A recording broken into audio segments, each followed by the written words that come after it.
luar biasa. Baik. Ada Mbak Aimas Soleha dan Adinda Heri Putra Effendi. Terima kasih telah berkenan hadir dan membersamai kami siang hari ini. Selanjutnya, sebagai pemantik kita siang hari ini ada Bapak Alif Purwoko selaku Subkoordinator Administrasi Penyuluh Agama Islam Ditpenais Kementerian Agama Republik Indonesia, ya, yang akan memantik atau menyulut talkshow kita siang hari ini biar menjadi lebih panas dan bergairah gitu ya. Baik, terima kasih telah berkenan hadir Mas Al ya, biar lebih familiar ya. Ya, jadi Mas Al, terima kasih telah berkenan hadir. Baik, Mas Al, saya yakin nih jamaah live talkshow penyuluh agama ke-11, penyuluh agama teladan, barisan para juara part 4 ini sudah tidak sabar lagi menunggu materi dan informasi baru dari Mas Al. Mas Al, saya masih agak canggung nyebutin Mas Al ini ya. Oleh karena itu, kita mulai saja kepada Mas Alif Purwoko, kami silahkan. Baik, terima kasih Bu Eli. Ya Bu, Mas Al aja panggilnya, biar lebih kelihatan muda. Baik, Assalamualaikum warahmatullahi wabarakatuh. Alhamdulillahirrabbilalamin, wabihi nasta'in ala umurid dunya waddin, wassalatu wassalamu ala asrafil anbiya wal mursalin, Sayyidina wa maulana wa habibina wa syafi'ina Muhammad. Rabbi shrah li sadri wa yassir li amri wahlul 'uqdatam min lisani yafqahu qawli. Hasbunallahu wa ni'mal wakil. Amma ba'd. Yang saya hormati pengantar acara, moderator Ibu Eli Agustina ya. Ini juga salah satu calon itu ya nanti ya, calon penyuluh teladan ya. Yang saya hormati Ibu Aimas Soleha ini penyuluh teladan yang belum ada gantinya juga nih. Sama Mas Heri Putra Effendi, penyuluh teladan 1 ya, non PNS tahun 2019.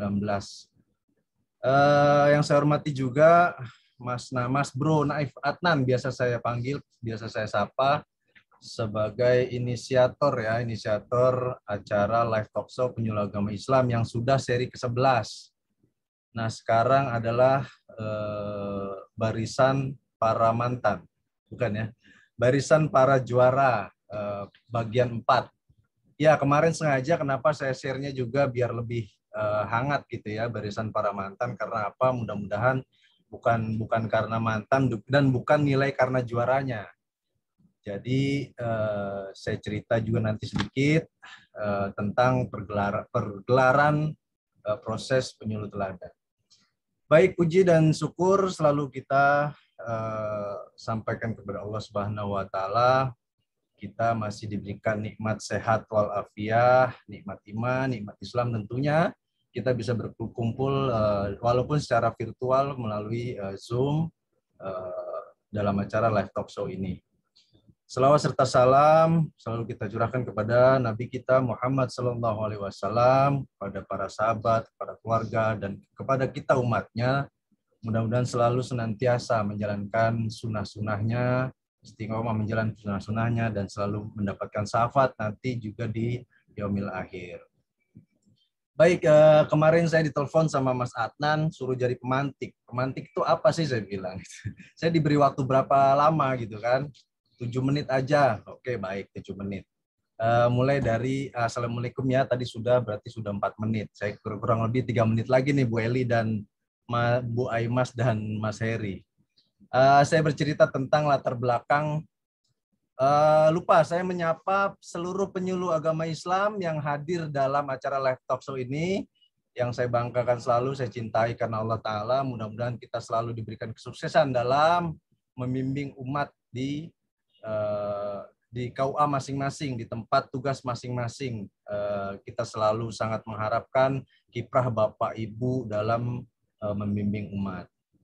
Baik, saya bercerita tentang latar belakang penyuluh teladan ini. Kenapa sih penyuluh teladan ini dilaksanakan yang kemarin sempat terhenti tahun 2020 karena masalah pandemi?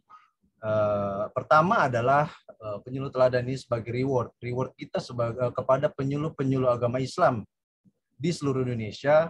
Awalnya dulu penyuluh teladan ini hanya dilakukan penyuluh yang non PNS. Kemudian 2017 kalau tidak salah sampai 2017, 2018, dan 2019 kita melakukan giat pemilihan penyuluh teladan baik PNS dan non-PNS untuk memberikan reward sebagai penghargaan kita di pusat bahwa penyuluh-penyuluh ini yang sudah berkiprah, sudah berinovasi dalam menjalankan tugas-tugasnya, kita berikan reward. Kemudian yang kedua, yang paling penting adalah sebagai ajang silaturahmi, sebagai ajang bertukar pikiran, sebagai ajang bertukar pengalaman, sebagai ajang saling kasih masukan antar penyuluh, sebenarnya program-program apa atau kegiatan-kegiatan apa yang dalam tahun berjalan ini sangat diterima oleh masyarakat. Itu yang kedua. Kemudian yang ketiga, kita memanggil para penyuluh teladan dari yang sudah dilakukan seleksi mulai dari tingkat kecamatan, kabupaten, dan kanwil. Setidaknya kita punya 68 representasi, ya, 68 orang yang berprestasi di masing-masing wilayahnya kita panggil. Ini juga merupakan sebuah upaya kita membranding. Setidaknya ada 68 di setiap tahunnya, orang-orang yang keren, orang-orang yang punya inovasi, orang-orang yang selalu berkreasi. Itu yang ketiga. Dan yang keempat, sebenarnya sebagai mengukur kita di pusat, apakah kebijakan-kebijakan yang kita buat, yang kami buat di pusat sampai kepada para penyuluh, yang diterjemahkan melalui kegiatannya, program-programnya kepada masyarakat. Itu 4 latar belakang sebenarnya mengapa kita mengadakan penyuluh teladan. Bahwa di dalamnya ada kontestasi, ada persaingan, ada ada saling riak dalam tanda kutip menampilkan program-programnya. Tapi yang paling penting adalah kita bisa mengukur tingkat komitmen kita, tingkat konsisten kita terhadap programnya masing-masing. Kemudian saya kasih bocoran bahwa tahun 2021 ini, mudah-mudahan di sini ada beberapa hadir yang sebagai calon penyuluh teladan ya. Kita masih tetap temanya adalah tema penyuluh agama Islam yang inovatif dan kreatif. Jadi penilaiannya itu nanti tidak hanya sekedar dokumen fisik yang kita nilai, tidak sekedar video yang di-upload melalui YouTube, tapi juga kita bisa lihat Bapak Ibu nanti mempresentasikan kepada kita itu program yang berjalan secara sustainable atau tidak. Itu kelihatan nanti pada saat presentasi. Apakah itu cuma program dadakan untuk mengikuti ludan, itu bisa kelihatan nanti. Kemudian pelaksanaannya, penyuluh teladan tahun 2021 ini, insya Allah nanti bersamaan dengan kemah lintas agama. Jadi di dalam kemah lintas agama ini ada program penyuluh teladan. Tentunya ada kegiatan-kegiatan lain. Di situ nanti ada perwakilan dari ormas-ormas lain, kemudian perwakilan dari penyuluh-penyuluh agama Islam dari agama Kristen, Katolik, Buddha, Hindu, dan Konghucu. Itu berkumpul jadi satu di dalam namanya bingkai kemah lintas agama, yang insya Allah kita sudah rancang sebenarnya, tinggal kita bawa presentasi kepada Pak Menteri. Itu bocoran yang tentang pelaksanaan kegiatan. Nah, saya izin nih Bu Eli, boleh nggak saya di sini titip pesan kepada penyuluh agama yang hadir di sini? Itu yang ditunggu malah, Mas. Mudah-mudahan juga di live YouTube-nya sudah banyak yang menyimak ya. Mudah-mudahan. Saya ingin ada beberapa, karena saya lihat udah 7 menit setengah ini saya. Saya boleh ya, ada beberapa pesan sebenarnya kepada seluruh penyuluh agama Islam yang saya banggakan dan saya cintai. Dalam kesempatan ini saya ambil momen, saya mau berpesan. Yang pertama, gini, saya bercerita sedikit tentang hasil riset ya, hasil riset yang pernah dilakukan oleh Wahid Institute. Ini selalu saya sampaikan kepada para penyuluh, ini penting. Gini, ada sebuah penelitian bahwa rujukan belajar agama rujukan belajar agama yang dilakukan riset pada saya lupa tahunnya ya oleh White Institute, bahwa yang paling pertama adalah rujukan masyarakat dalam belajar agama itu ada di TV, ya, ceramah TV. Kemudian yang nomor 2 itu adalah dari masjid. Kemudian yang ketiga itu dari kiai atau ulama. Dan yang keempat adalah belajar agama melalui medsos. Itu yang keempat. Nah, pertanyaannya apa? Pertanyaannya begini. Dalam riset itu menyatakan bahwa penyuluh agama Islam ini belum ada di dalam hasil temuan itu. Ini hasil temuan. Faktornya apa? Salah satunya adalah faktornya, saya berpesan kepada penyuluh agama, ketika berceramah atau ketika berdakwah atau ketika membimbing umat di bawah, tampilkan identitas penyuluh agama Islamnya. Jadi jangan sembunyikan penyuluh agama Islamnya. Makanya kenapa hasil temuan White Institute itu tidak muncul nama penyuluh agama Islam. Padahal di nomor 3 tadi yang saya bilang bahwa rujukan itu salah satunya adalah kiai dan ulama, tidak menutup kemungkinan di situ ada penyuluh agama Islam. Karena penyuluh agama Islam belum menampilkan, belum dalam tanda petik belum bangga terhadap sandangan penyuluh agama Islamnya, makanya belum tampil di dalam hasil riset itu. Kemudian yang kedua, ini juga berkenaan dengan hasil riset, hasil penemuan bahwa sekarang ini ada fenomena yang namanya New Muslim Urban. Jadi setidaknya ada 30 juta orang menyandang predikat New Muslim Urban. Ciri-cirinya apa? Ciri-cirinya yang pertama, dia ada di pusat kota. Kemudian yang kedua, mereka ini orang-orang yang mempunyai nilai konsumtif tinggi. Mereka rata-rata 750.000 sehari untuk hal konsumtif ya. Kemudian yang ketiga, mereka usia-usia muda, jadi generasi milenial antara kelahiran sampai tahun 95 ya, 80 sampai 95 itu masuk generasi milenial. Dan ini juga di Indonesia menguasai kaum milenial ini. Maksudnya bukan menguasai, jumlahnya itu setidaknya hampir lebih dari 50%. Ini kaum milenial. Nah, kemudian ketiga cirinya adalah semangat beragamanya tinggi. Cuman pengetahuan tidak diikuti dengan pengetahuan agama. Nah, selanjutnya mereka belajar agama dari medsos. Pesannya apa bagi penyuluh agama? Mari kita sama-sama hadir di medsos untuk melakukan pendampingan terhadap setidaknya fenomena baru yang tadi saya bilang. Ini hasil riset dari Farah Foundation, Al-Farah. Kemudian pesan yang selanjutnya, penyuluh agama Islam ini, ayo kita selalu tebarkan kedamaian. Harus utamakan bahasa moderasi beragama secara kontinu. Jangan berhenti stop di skala waktu. Cuman kadang merasa jenuh, boleh kita istirahat sebentar, tapi lanjut lagi. Nah, kemudian yang kelima, buktikan bahwa penyuluh agama Islam ini adalah sebagai entitas penting.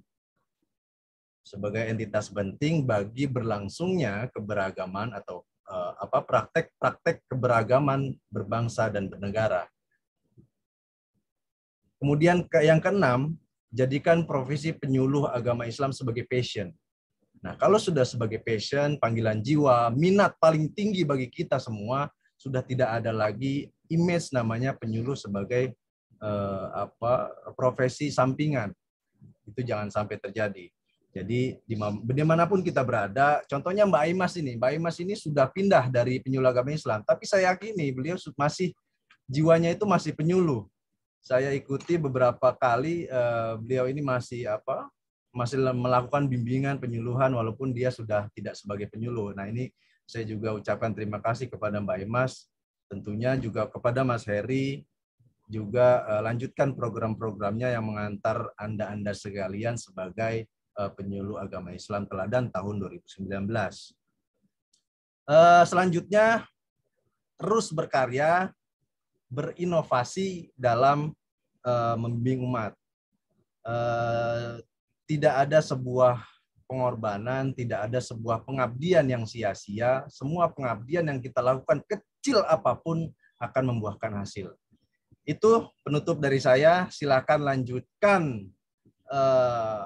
diskusi, silakan gali informasi, silakan gali pengalaman dari kedua narasumber kita.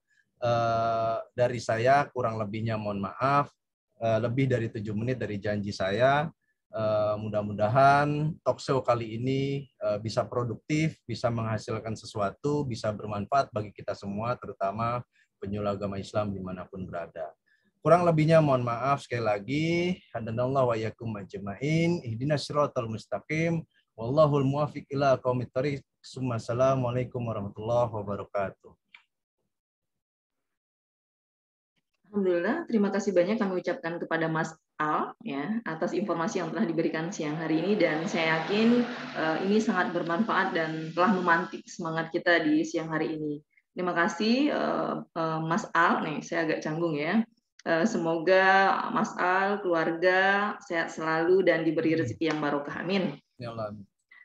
Baik, selamat datang kepada teman-teman dari penyuluh agama, baik fungsional maupun non-PNS yang sudah hadir di sini. Ada 110 orang yang bergabung di Zoom kita pada siang hari ini, dan ada juga yang bergabung menyaksikan lewat live streaming YouTube. Ya, Bapak Ibu yang dirahmati Allah, selanjutnya yang ditunggu-tunggu, kita akan mendengarkan perjuangan seorang wanita hebat. Nah, ini ya, beliau bernama Mbak Aimas Soleha, R-nya apa ini?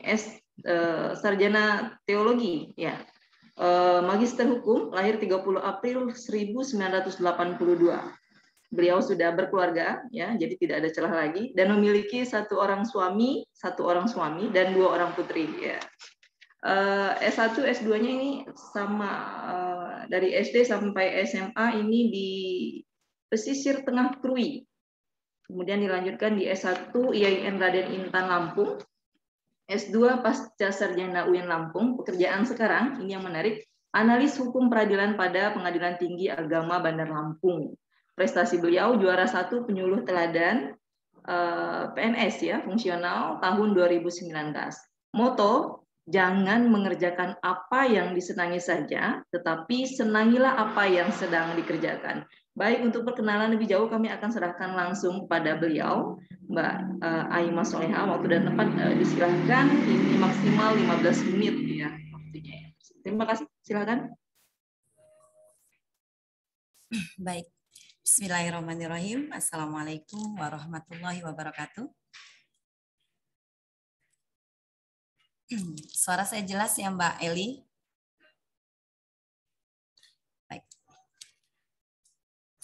Alhamdulillahirabbil alamin, wassalatu wassalamu ala Rasulillah, la haula wala quwata illa billah, asyhadu an la ilaha illallah wa asyhadu anna Muhammadar Rasulullah. Allahumma sholli ala sayyidina Muhammad wa ala ali sayyidina Muhammad.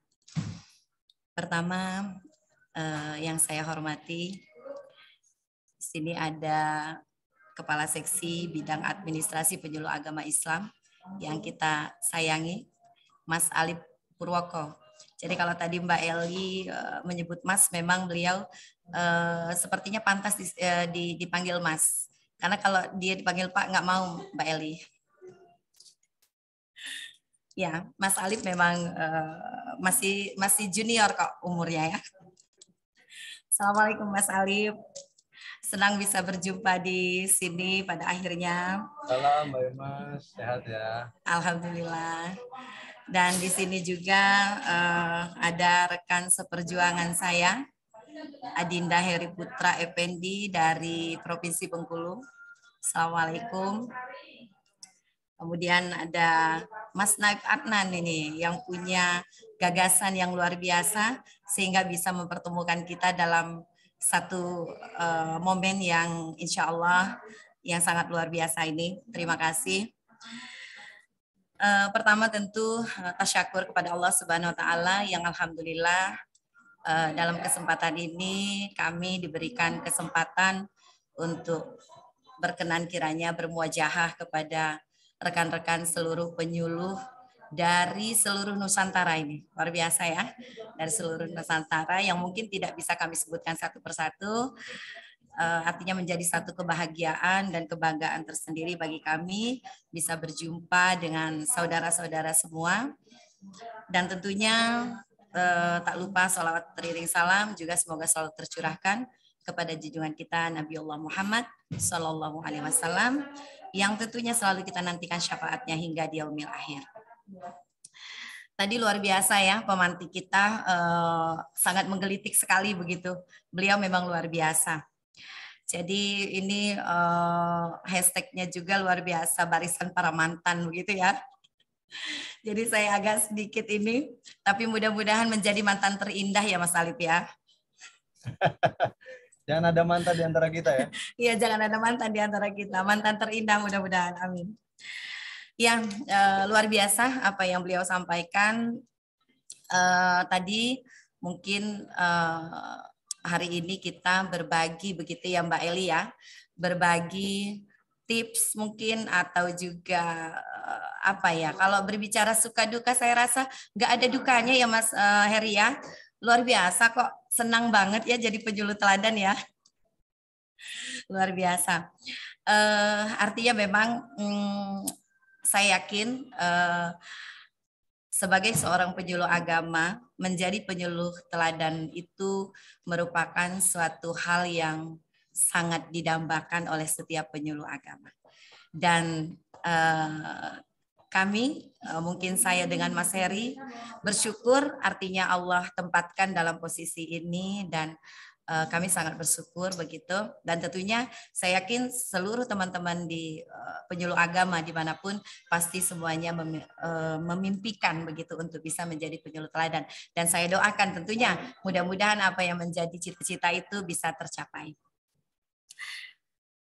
Teman-teman penyuluh semuanya, saya sebut teman-teman aja ya, Bapak Ibu mungkin saya yakin ada yang lebih muda dari saya mungkin ya. Jadi saya panggil global saja rekan-rekan penyuluh.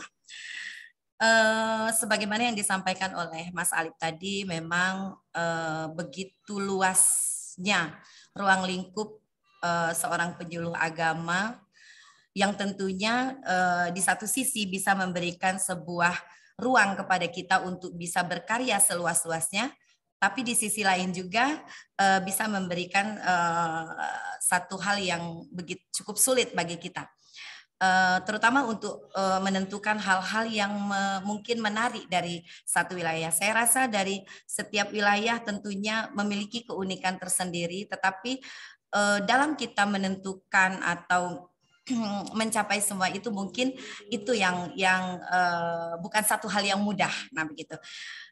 Dan memang sebagaimana yang sampaikan pemantik kita tadi bahwa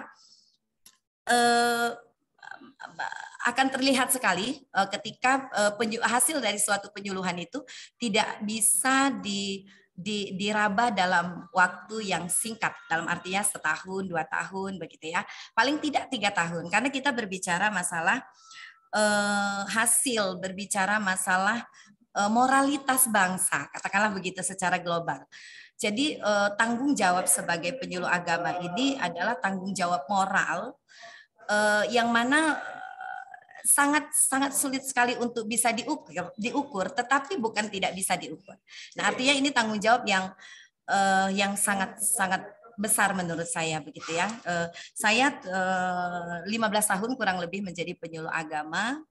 Tentu artinya hasil akhir sebagai penyuluh agama teladan nasional itu pun adalah merupakan sebuah rangkaian perjalanan mulai dari pertama saya menjadi penyuluh sampai ketika saya diberangkatkan sebagai kandidat di tingkat nasional. Artinya ini memang merupakan sebuah hal yang tidak bisa kita rencanakan dengan serta-merta, tetapi memang butuh perencanaan. Dan saya sangat yakin bahwa segala sesuatu, suatu kegiatan apapun, perencanaan itu akan sangat menentukan hasilnya. Jadi sangat penting. Oleh karena itu, maka saya selalu sampaikan pada rekan-rekan penyuluh, kita harus punya motivasi begitu. Untuk menjadi penyuluh teladan, ya kita harus punya motivasi untuk itu. Nah, tentu motivasi itu ditunjang dengan kesungguhan kita untuk bisa mewujudkan semua itu. Artinya butuh waktu untuk mempersiapkan semua itu.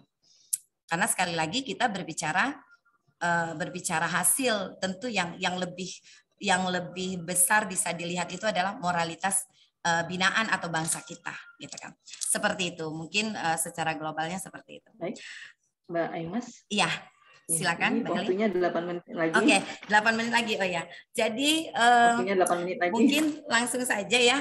Mungkin saya berbicara ngalir aja begitu kata Pak Heri. Mungkin trik dari apa yang kami lakukan, pengalaman yang kami lakukan bisa sampai di titik ini. Yang pertama tentu adalah bagaimana kita, karena begini, wilayah penyuluh agama ini, sebagaimana yang sampai tadi, bahwa wilayah yang sangat luas. Secara teori dia mencakup wilayah teori dan wilayah praktek.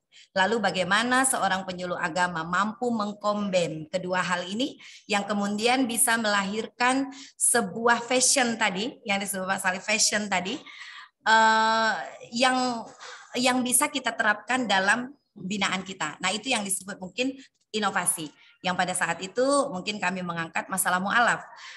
Mungkin bagi sebagian teman-teman yang tidak melihat langsung bagaimana proses jalannya lomba ataupun juga proses kegiatan mu'alaf, mungkin mu'alaf biasa aja toh gitu, di mana aja juga punya pembinaan mu'alaf, tapi mengapa bisa menarik? Nah, itulah hal yang bisa kita kombin antara teori dan praktek di lapangan yang kemudian melahirkan sebuah metode, sebuah strategi yang bisa diterima oleh masyarakat kita sehingga membawa sebuah perubahan bagi masyarakat.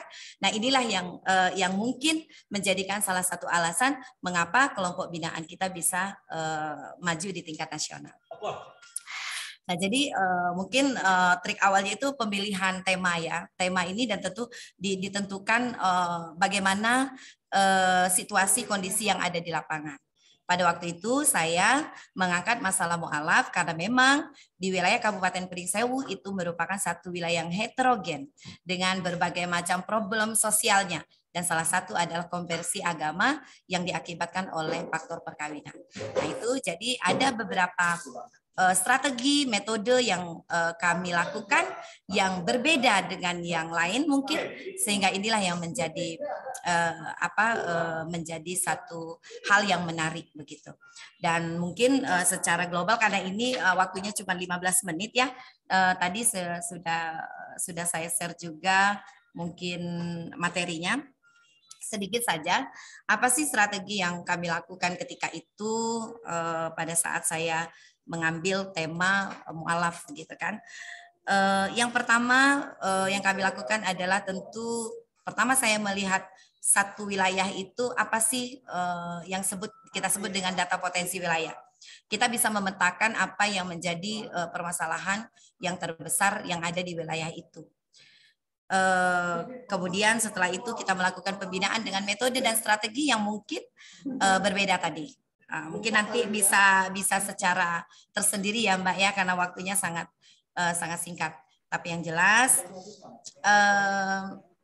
ketika ditanya bagaimana trik dan ini, saya yakin Dewan Juri ketika itu sudah bisa melihat begitu, menentukan mengapa satu wilayah itu bisa dinobatkan menjadi satu wilayah yang menjadi penyuluh teladan begitu. Kemudian apa tadi trik dan intinya sudah ya. Saya rasa bekerja dengan sungguh-sungguh. Kemudian kalau saya berprinsip bekerja itu dengan hati begitu. Karena kalau kita bekerja dengan hati, kita akan mencintai pekerjaan sehingga ketika kita mencintai hasilnya juga akan bagus begitu. Karena kalau berbicara background saya bisa dilihat pendidikan pun dari SD, SMP sampai SMA Mbak Eli. Jadi tidak ada background sedikit pun pondok pesantren katakanlah begitu. Saya belajar otodidak, tetapi saya yakin dan percaya bahwa ketika kita bersungguh-sungguh maka Allah tidak akan menyia-nyiakan usaha dan sungguh-sungguh kita itu gitu. Nah, itu mungkin dan jangan mengerjakan sesuatu yang disenangi saja, tetapi senangilah apa yang dikerjakan. Waktu itu saya pun sama. Ketika saya menjadi penyuluh agama pertama, aduh apa yang mau saya kerjakan begitu kan. Tapi karena saya mencintai pekerjaan saya berbuat dengan sungguh-sungguh dengan apa yang saya hadapi, ya alhamdulillah hasilnya pun mungkin teman-teman bisa melihatnya. Mungkin itu Mbak Elia sementara, mungkin nanti kita sambil diskusi saja. Apa-apa Baik, ini hal yang pemancing bisa ya, Mbak. ini. Ya, diskusi saja apa yang mungkin bisa dibagikan karena waktu kita sangat sedikit. Tapi insya Allah mudah-mudahan informasi yang sedikit ini bisa menambah semangat teman-teman selaku penyuluh agama dan tetap bisa mendukung Mas Alif. Jadi Mas Alif insya Allah walaupun benar kata Mas Alif tadi, penyuluh agama itu sudah menjadi passion, ya sudah menjadi passion karena ada cinta itu. Tapi jangan ditanyakan hal lainnya ya Mas Alif ya. Tapi insya Allah karena tugas dakwah itu bukan hanya tugas penyuluh agama, tapi tugas setiap muslim. Maka ketika kita menyadari kita sebagai seorang muslim, kita punya tanggung jawab agama siapapun itu. Oleh karena itu, walaupun saya tidak di penyuluh lagi Mas Alif, mohon izin ketika ada panggilan dakwah, saya akan tetap hadir di sana. Terima kasih. Mungkin itu Mbak Eli sementara, insya Allah nanti sambil ditanya jawab saja. Sekian dan terima kasih. Billahi taufiq wal hidayah. Wassalamualaikum warahmatullahi wabarakatuh. Waalaikumsalam warahmatullahi wabarakatuh. Masya Allah. Terima kasih Mbak Aimas. Materinya sungguh luar biasa ini. Pemantik ya. Ini penyemangat dulu di awalnya. Pemancing ya. Tepatnya pemancing. Nanti buat Bapak Ibu yang penasaran dan ada yang mau ditanyakan, boleh dikirim di kolom chat saja. Nanti kita akan pilih 2 orang dari penanya terpilih yang akan mendapatkan buku ya dari siapa ya? Dari saya. Ya. Jadi kita akan lanjutkan dengan narasumber kita selanjutnya, sang bintang jagoan dari Provinsi Bengkulu, Adinda kebanggaan kami semua, Heri Putra Effendi SOSI, yang akan menyampaikan materi dan informasi yang pasti sangat berharga untuk kita semua. Perlu diketahui, saya coba ini dulu. Beliau ini nama lengkapnya Heri Putra Effendi, ya. Sambil saya lihat. Lahir di Kampai 15 September 1988, masih muda ini ya. Bertugas di KUA Ratu Samban, jadi penyuluh agama Islam non PNS di KUA Ratu Samban, Kementerian Agama Kota Bengkulu. Nomor HP ini boleh kalau mau dicatat di 081141411919. Pendidikan beliau ini S1 dakwah, program studi KPI. Komunikasi Penyiaran Islam Stain Bengkulu di tahun 2010. Pengalaman profesi ini banyak, saya bacakan ya, ini walaupun bahasa asing nih, maafkan kalau saya salah sebut ya. Pengalaman profesi dan prestasi, beliau pernah mendapatkan double bronze nasional Paitren UYM 2015, kemudian the champion of Great Presentasi MDS 2015, the champion of Hypnotherapist Zona Hipnosis tahun 2015, trainer FTN, Festival Trainer Nasional IKAAT 2019, benar nggak dia nyebutnya. Kemudian penyuluh agama Islam non PNS Teladan 1 nasional tahun 2019. Kemudian pengalaman kerja beliau adalah Dai IKADI, Ikatan Dai Indonesia tahun 2012, kemudian Wakil Kepala SDIT Alasana 2010 sampai 2015, founder Islamic Hypnotherapy 2002, kemudian trainer STMI, Hypnotherapist National of IBH, ZH, IOM 2015, nih maafkan kalau saya salah ya. Kemudian founder atau trainer Insani tahun 2016, Mutawif AET Travel Indonesia tahun 2018, manajemen mutu Yayasan Asyakur 2020, dan Ketua FKPAI Provinsi Bengkulu 2019 hingga sekarang. Wow, ini pengalaman yang luar biasa. Dan moto beliau cocok dengan kita siang hari ini adalah berbagi kebaikan itu indah. Untuk perkenalan lebih jauh, kita akan langsung serahkan kepada Adinda Heri Putra Effendi 15 menit untuk Anda. Terima kasih. Baik. Assalamualaikum warahmatullahi wabarakatuh. Ayunda, sudah bisa dilihat share dari materi? Suaranya agak kecil ya? Agak kecil ya? Iya. Materinya udah kelihatan nih? Oke, ya. Baru mau mulai. Baik. Oke. Alhamdulillahirrabbilalamin. Alhamdulillahirrabbilalamin. Wassalatu wassalamu ala rasulillah wa ala alihi wa sahbihi wa mawala. Yang sama-sama kita banggakan, kita hormati, dan kita doakan abang kita, Abang Alif Purwoko, selaku sub koordinator administrasi penyuluh agama Islam, ya. Dan abang kita Haji Naib Anan selaku ya IO pelaksana talkshow kita pada siang hari ini, yang sama-sama kita banggakan, kita doakan selalu. Dan Ayunda Ayu Eli Agustina, Ayunda kami dari penyuluh agama Islam Kota Bengkulu, dan Ayunda Aimas Solihah, ya, Ayu saya dari Lampung, ya, seprovinsi dulu. Sekarang walaupun sudah pindah, tetap komunikasi dengan Ayunda, ya, alhamdulillah. Dan tentu Bapak Ibu, sahabat pemilu yang semuanya tidak bisa saya sebut satu persatu, ya, baik Ayunda atau Kakanda yang hadir pada pertemuan di sharing bersama talkshow dengan tema sang juara pada pertemuan di siang hari ini. Nah, izinkan di sini saya berbagi sharing bersama tentang ya, penyuluhan dulu yang pernah kita sajikan dalam kontes lomba.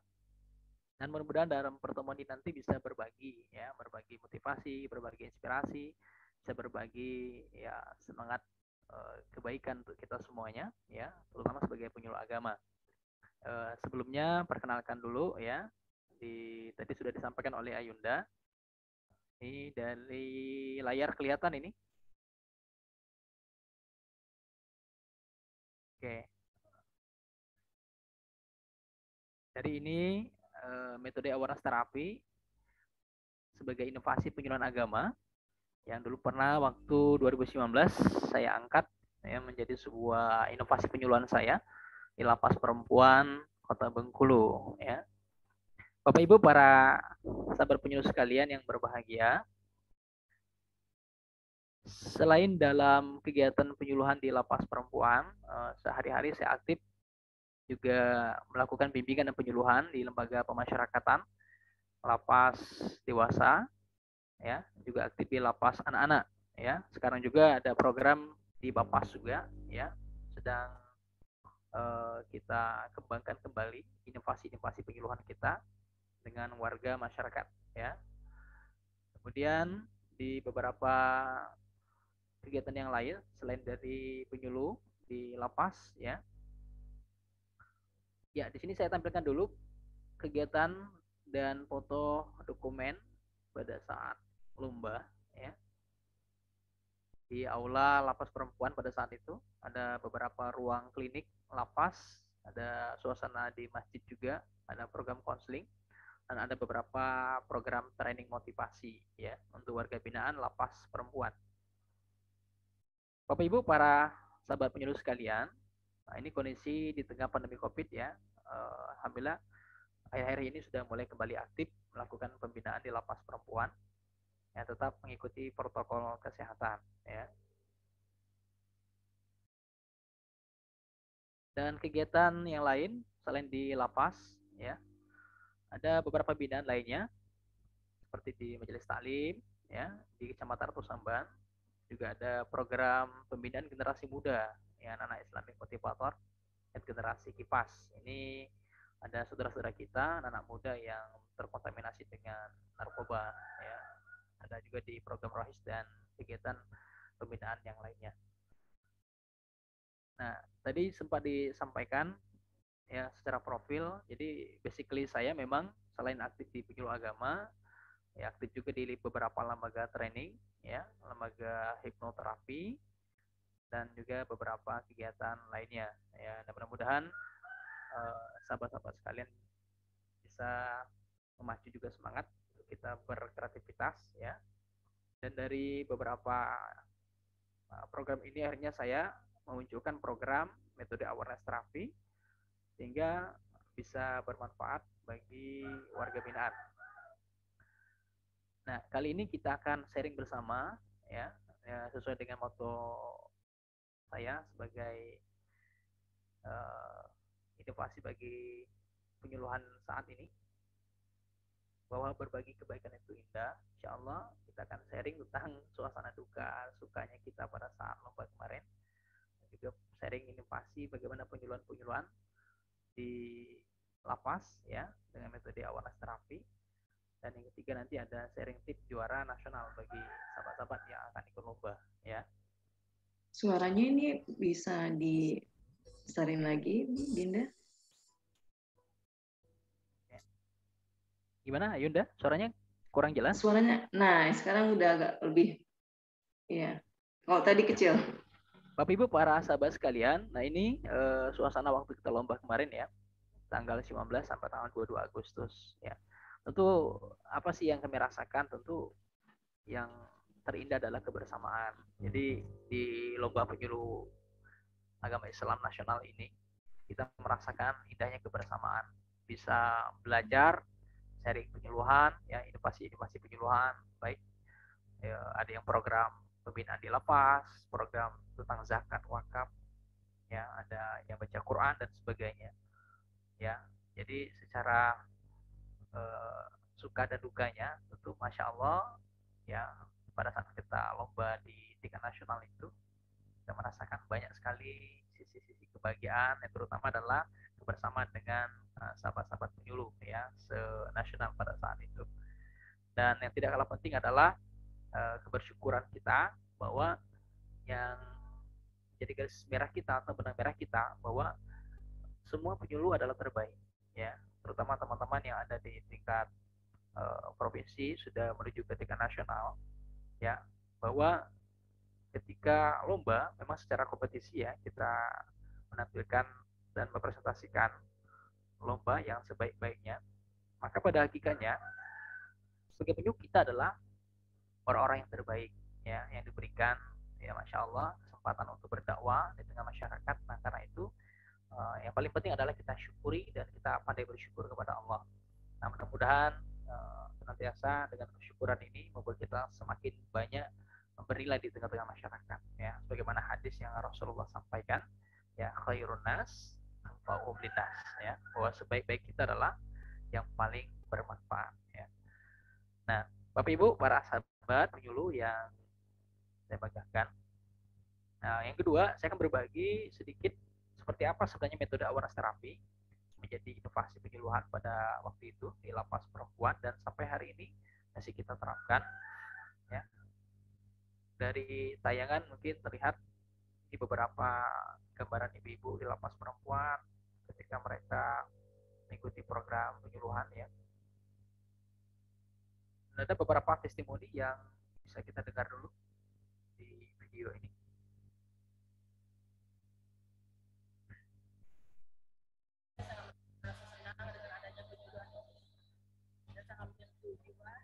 Dan selama ini mungkin bagi kami yang ada di dalam masa terdekat dengan adanya program tadi, keluarga binaan merasa sangat lega. Ada di hati saya bisa keluar dari sini, saya dipaksa di sini. Saya merasa ada dari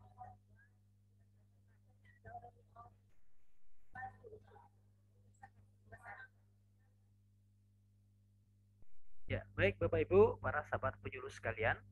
Nah, dari tayangan video ini kita bisa mengambil beberapa pelajaran ya.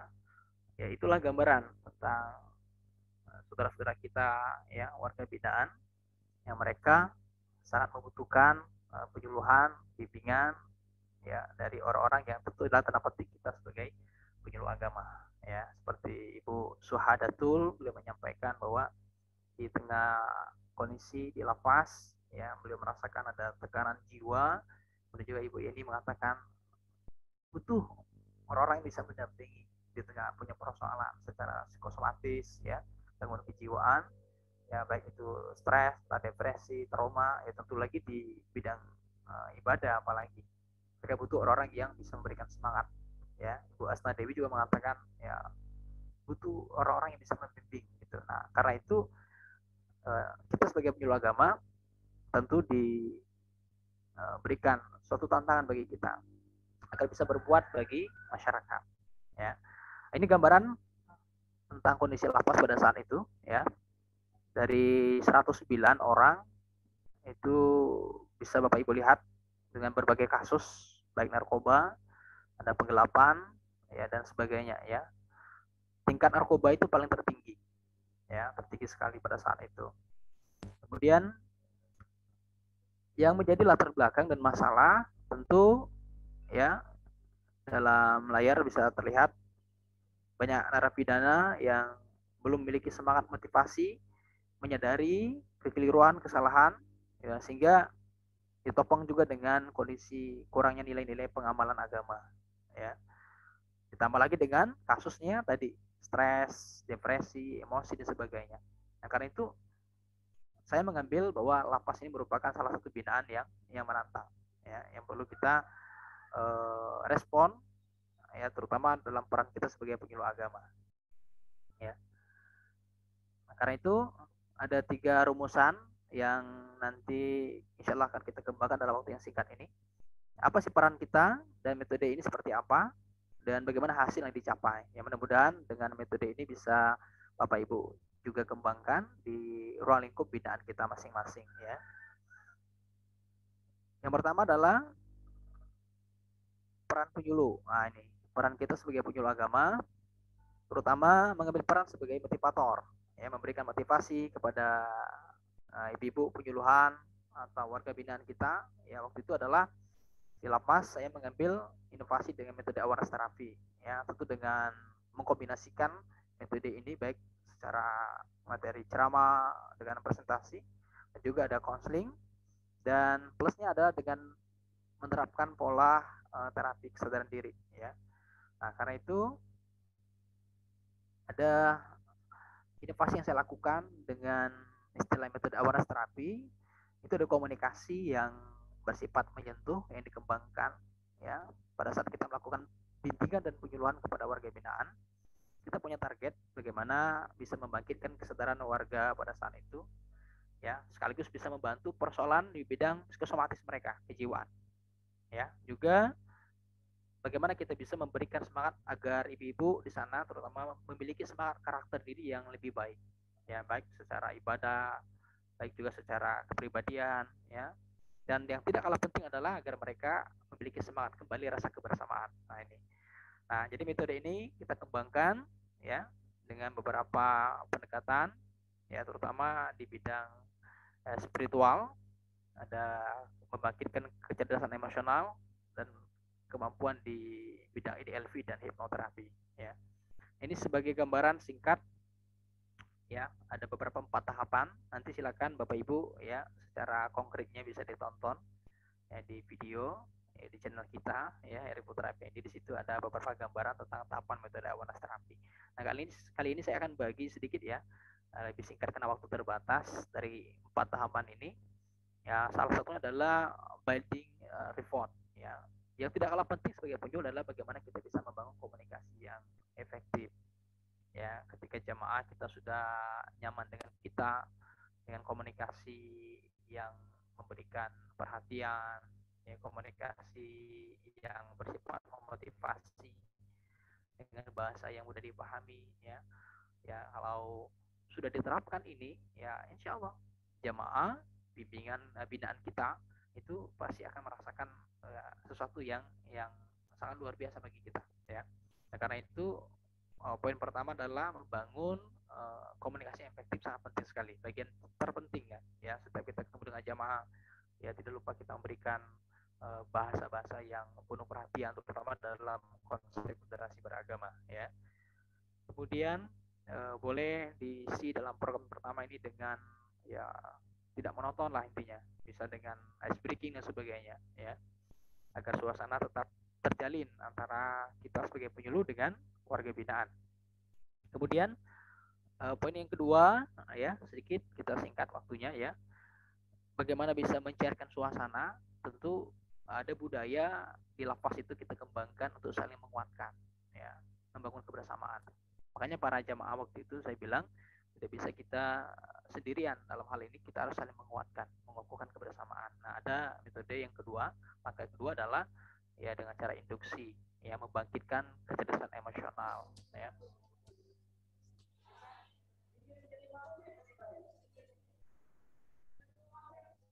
Oke, ada formula sugesti yang atau bahasa-bahasa sugesti yang saya sampaikan kepada para jemaah untuk saling memaafkan, ya, untuk saling ya menerima persoalan hidup dengan keikhlasan kepada Allah. Yang ketiga ya, poin yang ketiga yang tidak kalah penting adalah poin inti pada program metode atau inovasi ini adalah membangkitkan kecerdasan spiritual. Nah, karena inilah inti dari segala inti. Ya, karena setiap persoalan itu kalau diselesaikan secara pikiran tentu tidak bisa. Maka ketika kita membangkitkan kecerdasan spiritual, ya tentu dekat dengan Allah, insya Allah persoalan itu akan dibantu. Nah, karena itu pada tahap ketiga ini yang kita mengistilahkan dengan tahapan core center of awareness therapy, tahapan inti. Nah, dari gambar ini mungkin Bapak Ibu bisa lihat ya, ini kita membangun semangat kebersamaan ibu-ibu terutama ya, ketika mereka berdoa kepada Allah ya. Kita arahkan mereka untuk menerima ya, untuk selalu pandai bersyukur ya. Tentu yang tidak kalah penting adalah agar mereka memperbanyak diri untuk meminta ampunan kepada Allah. Itu yang paling penting. Dan terakhir ya, yang tidak kalah penting adalah tahap membangun karakter positif yang menjadi suatu budaya di lingkungan lapas pada saat itu ya. Jadi Bapak Ibu para sahabat penyuluh sekalian, tahap yang terakhir ini biasanya kita lakukan ya, secara budaya rutin kita di lapas yang mengungkapkan kalimat positif ya, baik dengan tegas ataupun semangat. Rutinitas ada kata-kata kunci, misalnya saya bahagia, saya orang baik begitu, dan kalimat-kalimat yang baik yang lainnya, intinya mengokohkan semangat mereka sehingga menjadi suatu ciri khas ya. Jadi ketika di situ dikenal mereka adalah ibu-ibu yang dermawan dan sebagainya ya. Dan Masya Allah, agar mereka semakin pede dan penuh percaya diri, biasanya kita sempurnakan dengan program konseling rutinitas, biasanya dari jam 9 sampai jam 1 siang ya.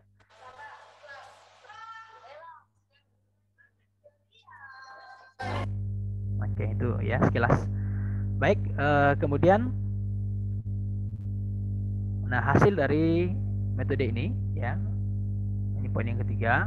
Alhamdulillah beberapa warga binaan sudah mulai menyadari kekeliruan mereka, terlihat dari antusias mereka mengikuti program bimbingan ya. Subhanallah ya, mereka sangat senang sekali. Kemudian yang berikutnya dari data angket yang kita rilis juga, hampir 90% warga binaan merasakan perubahan yang lebih baik ya dengan metode seperti ini. Ini ada kalapas waktu itu Ibu Desi. Kemudian yang berikutnya yang terakhir ya, beberapa hasil dari metode ini. Ini perubahan misalnya ada dari Ibu Nuzulia yang ibadahnya dulu agak bolong-bolong sholat, dengan motivasi ini dia sudah mulai membaik, sudah mulai 5 waktu. Ada Ibu Indah juga, dia menyampaikan dulu semangat kerja berkurang, dengan terapi ini, dengan metode ini dia alhamdulillah lebih bersemangat lagi. Ada juga yang Ibu Arjuna ini juga menyampaikan beliau dulu suka berkelahi ya, dan setelah kita melakukan penyuluhan dan bimbingan, alhamdulillah sekarang dia lebih bersemangat dengan sahabat-sahabatnya, dengan orang-orang lapas di sana ya. Nah itu gambaran. Baik. Oke, baik. Ayunda, gimana? Waktunya sudah habis? Ya, iya, waktunya sudah habis. Lebih 1 menit. Oke, baik. Ya, oke. Mungkin itu ya. Mungkin di sesi tanya jawab nanti bisa kita kupas lagi. Ya. Silakan Ayunda. Terima kasih. Baik, luar biasa. Saya yakin Bapak Ibu ya tidak rugi meluangkan waktunya di siang hari ini ya mengikuti talkshow ini. Mungkin share screen-nya bisa di stop.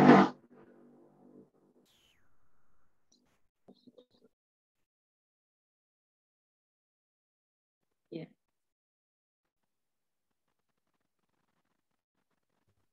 Share screen-nya mohon ditutup dulu, Dinda Heri. Baik, di kolom chat ini sudah banyak sekali pertanyaan yang bagus-bagus ya dari teman-teman kita penyuluh se-Indonesia Raya. Ya. Dan saya sendiri bingung ini mau pilih yang mana, pertanyaannya bagus-bagus semua ya. Tapi kita coba terlebih dahulu ya, Bapak Ibu yang masih punya pertanyaan silakan, boleh, kami masih tunggu di kolom chat ya. Ada 2 buku yang disiapkan untuk 2 orang penanya terpilih yang pertanyaannya bagus dan menarik ya.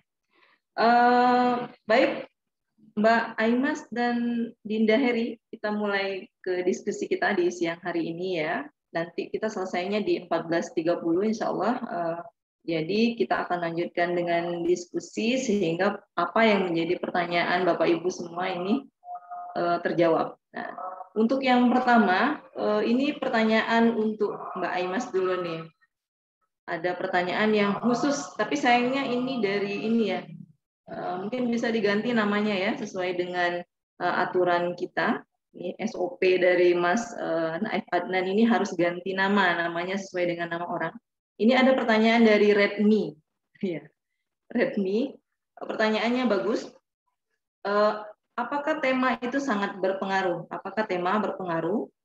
Karena sepertinya tema tentang mu'alaf itu menjadi penilaian khusus ini buat Mbak Aimas. Ya. Kemudian tadi ada juga mungkin bisa dikaitkan pertanyaan, kalau Dinda Heri tadi sudah bercerita tentang inovasi penyuluhnya itu seperti apa. Ada pertanyaan tadi, apa inovasi dari Bapak Muhammad Ali? Inovasi apa yang dilakukan sehingga menjadi penyuluh teladan? Ini mungkin bisa sekalian dijawab sama Mbak Aimas ya. Kenapa Mbak Aimas bisa menjadi penyuluh teladan? Inovasinya apa? Kemudian apakah tema itu penting? Termasuk tema mu'alaf, sepertinya ini ada penilaian khusus. Ini menurut Mbak Aimas seperti apa? Silakan Mbak Aimas.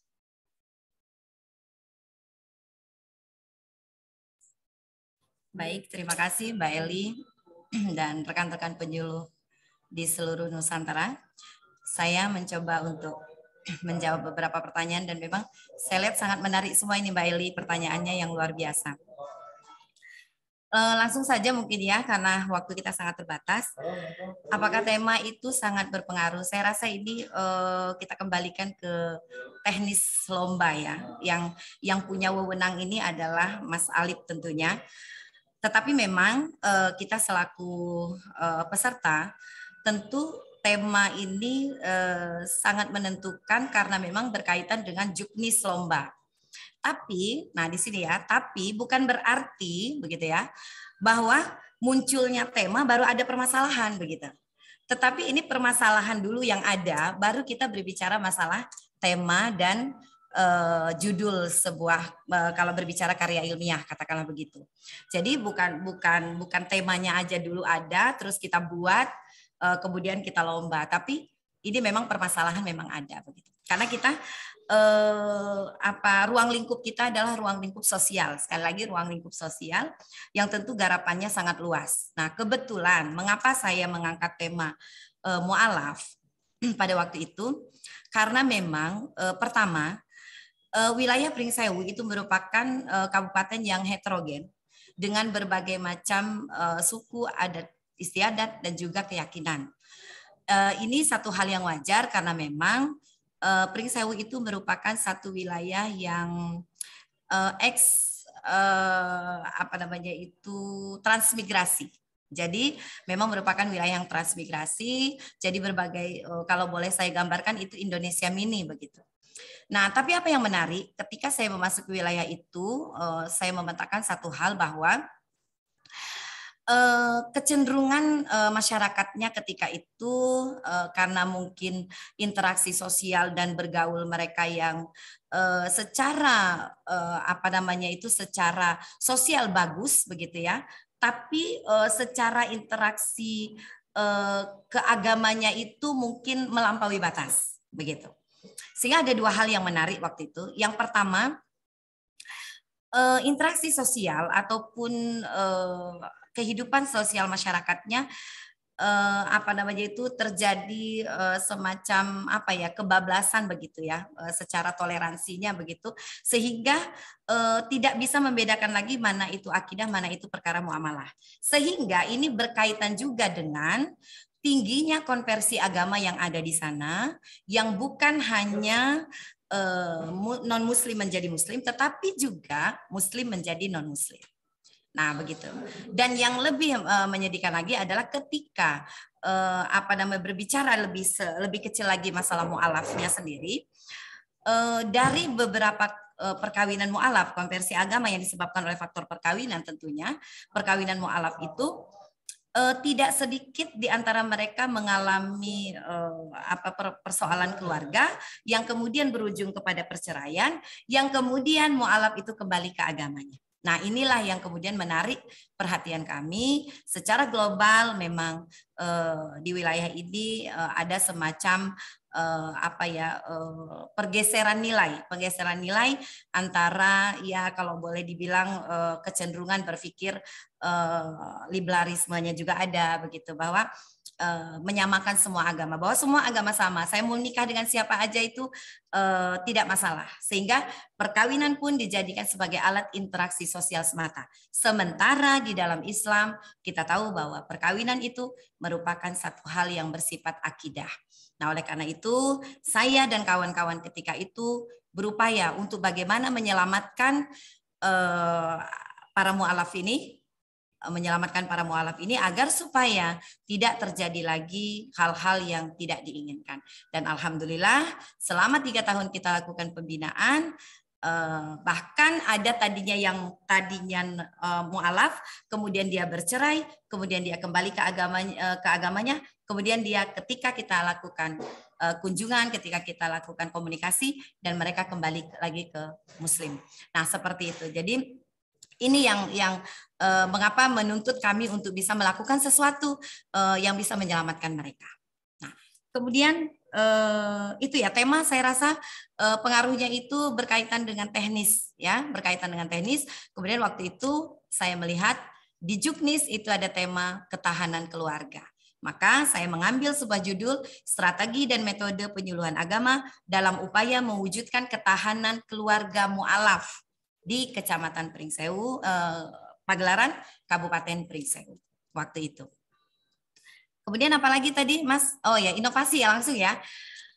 Kenapa? Seperti di awal saya katakan bahwa mungkin mu'alaf ini menjadi suatu permasalahan yang katakanlah biasa. Nah, itulah mengapa kita menjadi ini, karena memang sesuatu yang mungkin tidak biasa yang kita lakukan. Apa yang kami lakukan?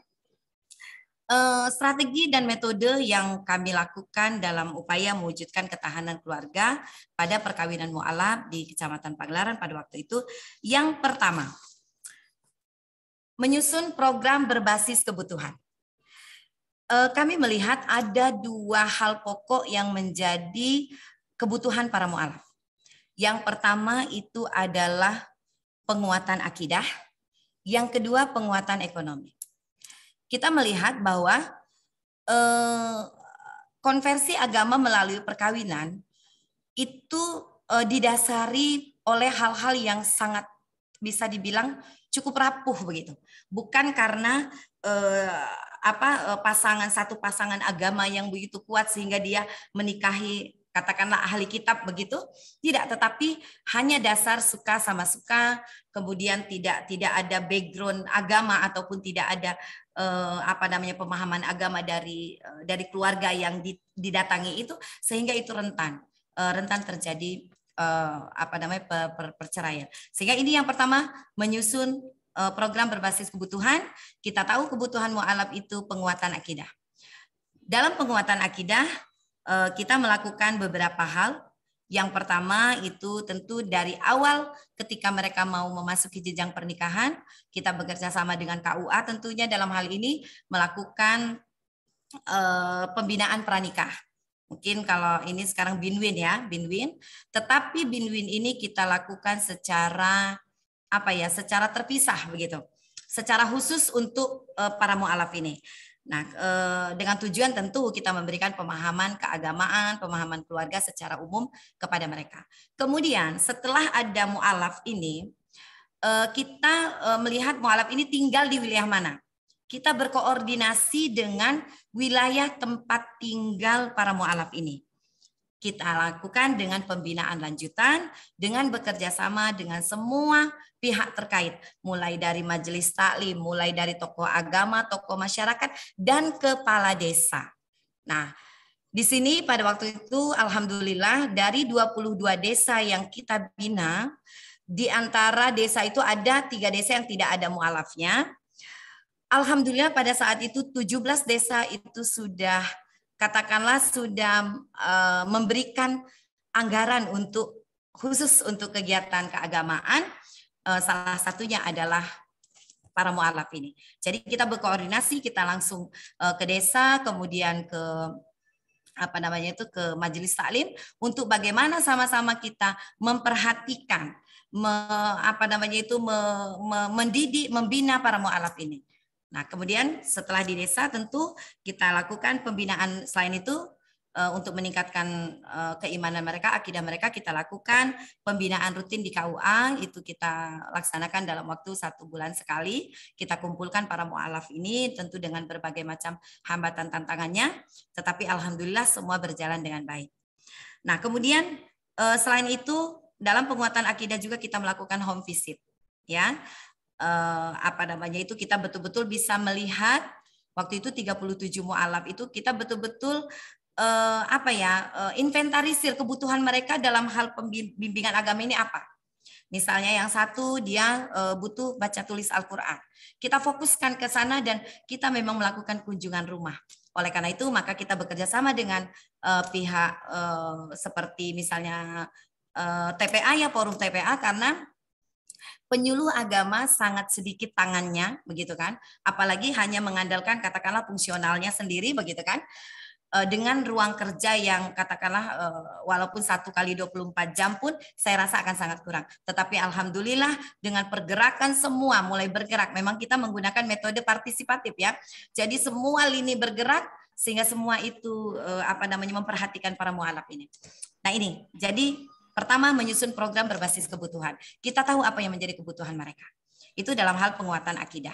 Kemudian dalam hal penguatan ekonomi, apa yang kami lakukan? Kita tahu para mu'alaf ini tentu luar biasa yang mereka alami. Banyak yang dibuang dari keluarganya.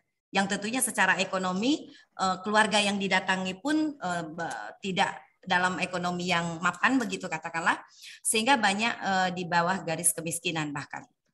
Nah ini juga sangat menentukan karena tingginya angka perceraian termasuk perkawinan mu'alaf itu karena ekonomi, faktor ekonomi. Nah oleh karena itu kami berusaha untuk bagaimana mempertahankan ini dengan cara bagaimana kita mengupayakan untuk penguatan ekonomi para mu'alaf.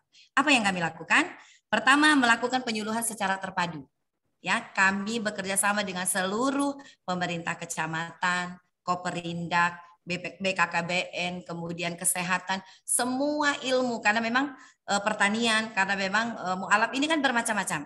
Mereka ada yang petani, begitu kan, ada yang pedagang, sehingga kita betul-betul bekerja sama dengan seluruh stakeholder untuk bagaimana memberikan ilmu pertanian yang bagus, ilmu berkeluarga, katakanlah kalau BKKBN, bagaimana perencanaan keluarga yang bagus, mungkin di situ kita melakukan penyuluhan terpadu. Kemudian yang kedua, bagaimana kita membentuk kelompok usaha bersama. Nah, jadi dari beberapa mu'alaf ini mereka punya kita dorong dari Dinas Koperindak juga mendorong untuk bagaimana mereka punya kreativitas untuk bagaimana meningkatkan ekonomi keluarga. Salah satunya adalah KUB bersama yang kita dirikan dan salah satu produknya adalah abon lele.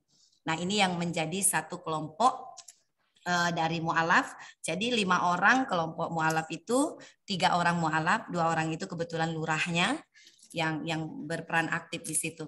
Nah, kita bekerja sama dengan Koperindak, bekerja sama dengan pemerintah daerah, semua yang kita libatkan untuk bagaimana, karena ada satu pertanyaan yang menarik juga dari teman-teman penyuluh yang kebetulan berbicara masalah peningkatan ekonomi umat. Di satu wilayah Majelis Taklim katakanlah dia punya produk Majelis Taklim, apa namanya itu, katakanlah telur asin begitu. Nah, produk ini mau diambil sama PKK katanya begitu. Saya rasa mereka bukan musuh kita, tapi mereka adalah orang yang justru harus kita rangkul begitu. Nah, ini mungkin yang perlu mindset kita berpikir seorang penyuluh itu, bahwa jangan pernah takut ketika itu katakanlah karya kita terus didompleng katakanlah oleh orang, terus itu akan diambil, tidak. Karena Allah tahu itu. Jadi alhamdulillah berkat kerjasama yang baik dengan pemerintah daerah, abon lele kita satu-satunya pada saat itu ya, satu-satunya yang berstandar nasional Indonesia di Provinsi Lampung, kemudian satu-satunya juga abon lele yang sudah berhalal MUI. Karena untuk mendapatkan standar nasional Indonesia itu pun bukan satu hal yang mudah bagi mereka. Nah, ini kalau berbicara ini tentu bukan ranahnya penyuluh begitu. Katakanlah bukan ranah penyuluh dalam artian kita tidak bisa menentukan kadar gizi dari makanan itu, tapi kita bisa memotivasi mereka. Sehingga apa yang saya lakukan waktu itu adalah bahwa keseimbangan antara dunia dan akhirat itu yang menjadi background kita. Dan alhamdulillah melalui metode-metode ini dan strategi ini, mu'alaf kita tidak ada lagi yang bertikai, begitu. Alhamdulillah bisa dikatakan 100% tidak ada yang bertikai. Kemudian bahwa mu'alaf yang kemudian tadi keluar kemudian kembali lagi ke muslim itu ada 2 orang. Nah, itu yang apa namanya itu strategi yang dilakukan pada saat itu. Kemudian metode tentu saya rasa kalau berbicara metode kita tidak lepas dari trifungsi penyuluh agama, sebagaimana yang disampaikan oleh Adinda Heri tadi. Itulah, tetapi kita mungkin menerapkannya di lapangan terkait dengan cara kita di lapangan itu tentu masing-masing penyuluh punya fashionnya sendiri, begitu. Mungkin itu Mbak Eli sementara. Ya, baik.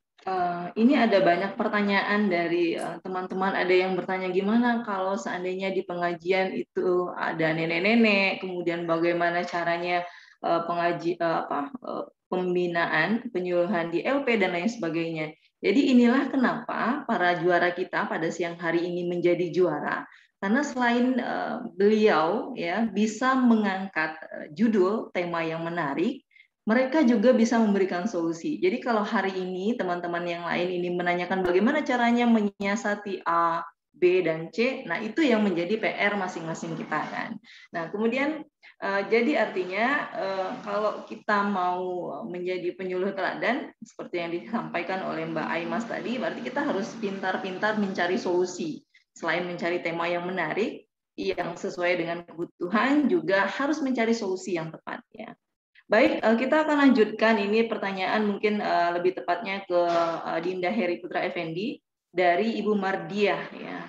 Jadi pertanyaan beliau adalah apa kiat yang harus kita lakukan dalam membina kelompok binaan agar bisa dijadikan contoh untuk membawa kita menjadi penyuluh teladan. Nah, ini yang harus dalam tanda kutip ya, jangan sampai kita pilih-pilih binaan nih, mentang-mentang ini kayaknya ini kurang strategis nih untuk bawa kita menjadi penyuluh teladan kayak gitu kan, jadi nggak jadi dibina, jangan sampai seperti itu ya. Jadi silakan Dinda Heri, apa kiat yang harus kita lakukan untuk membawa kelompok binaan kita ini bisa membantu kita ya, ngangkat kita nih biar bisa menjadi penyuluh teladan. Silakan Adinda.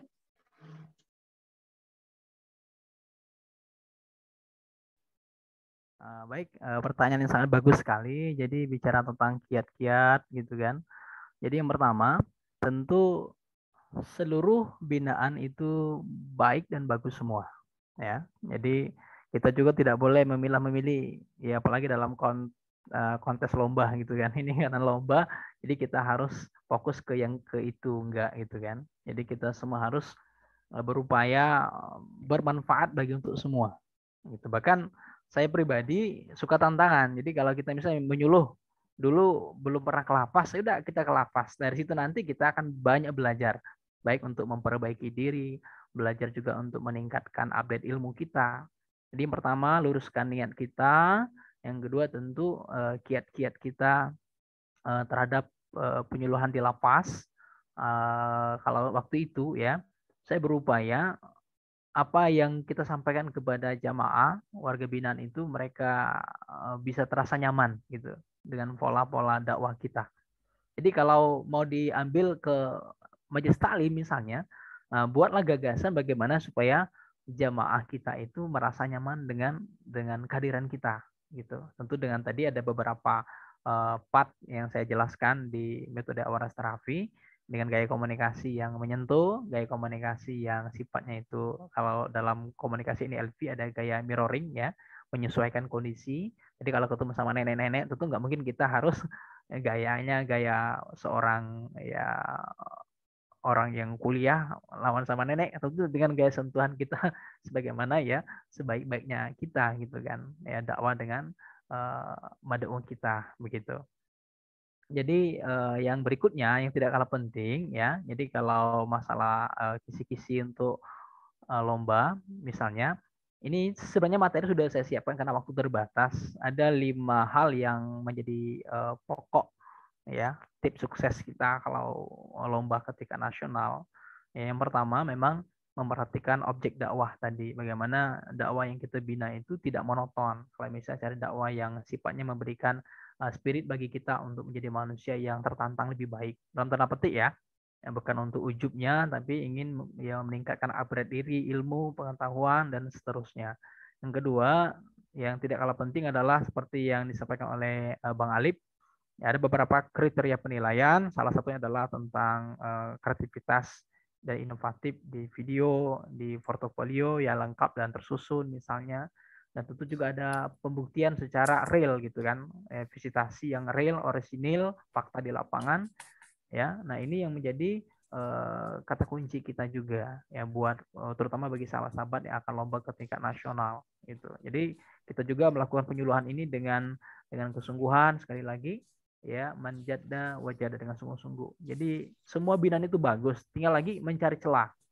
Jadi kalau misalnya ibu-ibu di MT ya, kira-kira kalau mau ikut kontes lomba penyuluh agama ya carilah di situ kira-kira apa sih yang bisa kita angkat di situ. Ya, kalau majelis taklim mungkin selama ini monoton dengan ngaji, bisa ditambah dengan program tadi ada ekonomi misalnya kan, ada program tentang concern dan sebagainya. Itu silakan ya digali lagi tentang inovasi-inovasi penyuluhan. Mungkin begitu Mbak Ayu Eli.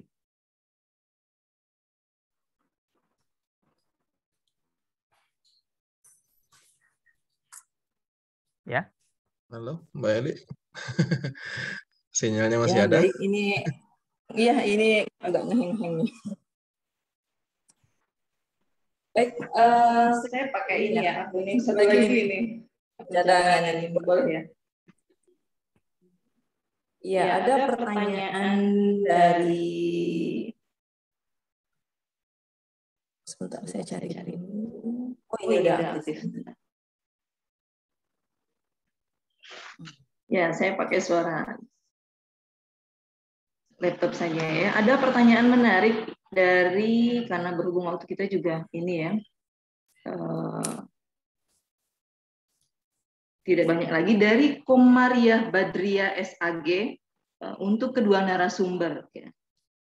Ini pertanyaan yang apa ya, yang menarik ya, juga bikin kita penasaran. Apa yang menjadi kendala terbesar ketika proses mengikuti penyuluh teladan? Apa yang dapat Bapak Ibu rekomendasikan kepada pemangku kebijakan untuk menyukseskan giat penyuluh teladan berdasarkan pengalaman Bapak Ibu? Ya, jadi Mbak Aimas, kemudian Adinda Heri Putra Effendi ini kan sudah menjadi penyuluh teladan ini kan. Nah, kira-kira ada rekomendasi apa ini untuk pemangku kebijakan dalam menyukseskan giat penyuluh teladan yang setiap 1 tahun 1 kali diadakan? Karena ini yang paling hot, ini yang paling baru, yang paling grace ini ya Mbak Aimas sama sama Dinda Heri ini ya. Kira-kira gimana jawabannya? Mbak Aimas silakan. Silakan Dinda Heri dulu. Baik. Oh iya. Oke, jadi alhamdulillah saya pribadi ya, saya orangnya suka tantangan gitu kan. Jadi kalau bicara tentang kendala-kendala, saya pikir insya Allah ya manjada wajada ya. Fa inna ma'al usri yusra, inna ma'al. Jadi tidak ada kira-kira hambatan yang tanda petik ya. pasti kesulitan, hambatan itu pasti gitu kan. Yang penting jaga niat, lurus saja, baik-baik aja gitu. Kalau memang toh kita pengen ikut kontes dalam lomba ini, udah berbuat yang terbaik gitu. Jadi tentu dari pusat juga sudah memberikan kriteria untuk lomba ini ya, dari sisi ya, juknis lombanya seperti apa. Udah kita ikuti itu gitu kan. Nah, tentu kalau biasanya kebanyakan kendala di tengah lapangan itu biasanya juknisnya agak telat gitu kan. Datangnya kira udah 3 bulan mendekati waktu itu ya. Waktu itu saya ingat betul ya, 3 bulan mendekati lomba, kalau di Bengkulu baru datang itu. Jadi kita harus giat mencari informasi, itu yang paling penting. Karena kadang-kadang tema konten yang dilombakan tuh waktu itu kadang-kadang berbeda dengan yang kita angkat. Itu bisa jadi. Karena itu cari informasi sedetail mungkin, baca juknisnya dengan baik ya. Kemudian ada 5M nih. Ini saya berbagi singkat waktunya ya. Pertama, rumus 5M. Yang pertama adalah harus sungguh-sungguh manjada wajada ya. Kemudian apa kesungguhan kita dalam poin yang pertama ini, siapkan dokumen, portofolio lengkap, kemudian siapkan presentasi yang menarik. Kemudian jangan lupa siapkan kemampuan IT gitu kan. Dari sekarang harus banyak belajar IT di dunia teknologi saat ini. Dan yang tidak kalah penting adalah siapkan mental kita, ya, mental ngomong di depan, public speaking dan seterusnya. Kemudian yang kedua yang tidak kalah lupa adalah maksimalkan konsultasi. Banyak belajar baik dengan Pak KB, dengan Pak Kasi, dengan Pak Kanwil, dengan seluruh elemen terkait sahabat-sahabat kita, ya, bersama sahabat-sahabat terbaik kita. Boleh banyak belajar intinya, ya, maksimalkan konsultasi. Yang ketiga adalah menguasai materi. Ini kalau lomba itu kalau udah menguasai materi, insya Allah aman lah itu. Ya. Dan yang keempat adalah minta doa. Ini paling penting sekali, doa senjata orang beriman. Terutama minta doa dengan ya suami bagi perempuan ya, bagi istri. Kalau saya alhamdulillah minta doa dengan orang tua, dengan keluarga, jamaah binan apalagi. Kalau udah ada passwordnya, amin, ada itu aman lah itu. Ya, insya Allah dimudahkan Allah ya. Terakhir yang kelima adalah yang tidak kalah penting adalah Bapak Ibu memantaskan diri. Jadi ya, tentu usaha tetap kita maksimalkan. Yang tidak kalah penting yang kelima adalah memantaskan diri. Jadi masalah kendala-kendala itu insya Allah kalau udah memantaskan diri, terutama ya ikuti petunjuk juknis kita dengan baik. Yang tidak kalah penting adalah maksimalkan kualitas ibadah, insya Allah. Nanti Allah mudahkan. Ya, saya pikir itu. Ayu Eli. Baik. Super ya, itu tipsnya super sekali. Baik, lanjut kita ke Mbak Aimas. Ya, jadi mungkin tidak terlalu jauh berbeda dengan Mas Heri ya, bahwa kalau secara teknis kendala saya rasa tidak ada. Tapi mungkin kendala itu ada pada diri kita sendiri ya Mas Heri ya. Artinya kalau secara teknis lomba luar biasa ya, Mas Ali, kemudian siapa itu, Bang Amir ya, dan kawan-kawan itu luar biasa. Mereka proaktif bahkan ya, proaktif. Justru kalau penyuluh itu malah bisa dijemput sama mereka. Artinya secara teknis tidak ada kendala, tapi mungkin kendala itu pada diri kita. Nah, sama tadi yang pertama adalah luruskan niat gitu ya, luruskan niat. Jadi kalau boleh saya mengatakan lomba penyuluh teladan ini adalah lomba ajang yang mulia ya, lomba ajang yang mulia. Jadi kalau saya memandang kawan-kawan penyuluh itu bukan musuh begitu, tapi mereka adalah kawan seperjuangan untuk mendapat ridho Allah. Jadi saya tidak pernah memandang mereka sebagai musuh atau sebagai mereka ini boleh kita berkompetisi, tetapi kompetisi kita itu bukan seperti kompetisi ya selain penyuluh lah begitu ya. Artinya ada kan memang kadang-kadang kita bertemu ketika orang bertanya saja sudah tidak mau menjawab begitu. Jadi attitude kita saja seperti kata Adinda Heri itu memantaskan diri. Saya rasa kalau dikatakan kami ini pantas mungkin ya karena Allah yang memilih memantaskan itu begitu. Karena kalau berbicara keilmuan, saya pernah ditanya begitu, Mbak Imas ini kuliah sekolahnya di mana begitu. Artinya mondok di mana katakanlah begitu. Saya tidak pernah mondok. Semua orang kaget begitu. Tetapi bukan itu ternyata. Allah mungkin punya rahasia untuk itu. Tapi yang pasti luruskan niat bahwa ini bukan sekedar lomba, sekedar mencari prestise duniawi, tetapi kita lebih kepada prestise di hadapan Allah. Mungkin itu. Sehingga apa? Ketika hasilnya pun nanti begitu, hasilnya pun ya itu ketika kalau kita siap kalah siap menang kan, mental pemenang begitu ya Ler ya, siap kalah siap menang. Ketika kita menang kita bisa mensyukur itu, yang ketika kita kalah kita bisa menghargai itu bahwa ada orang yang lebih baik dari kita, mungkin seperti itu. Dan itu memang perlu dipersiapkan begitu, perlu dipersiapkan. Sekali lagi bahwa lomba penyuluh ini bukan sekedar lomba hal yang duniawi, tetapi ini ada apa ya, keterikatan terhadap hubungan kita kepada Allah, sehingga saya rasa setiap penyuluh perlu ada semacam apa ya, jiwa yang bahwa oh ini mereka ini bukan musuh saya, sehingga sulit sekali untuk berbagi atau sulit sekali untuk berinteraksi. Tapi semua teman-teman penyuluh adalah orang-orang yang sedang mencari ridho Allah. Kalaupun kita diberikan kesempatan untuk bersama-sama di panggung kompetisi, yakinlah bahwa Allah tidak akan pernah salah memilih orang. Mungkin itu Mbak Eli, tambahannya saja. Terima kasih. Ya, jadi dingin ya suasananya siang hari ini, walaupun panas tapi dingin kayak gitu ya.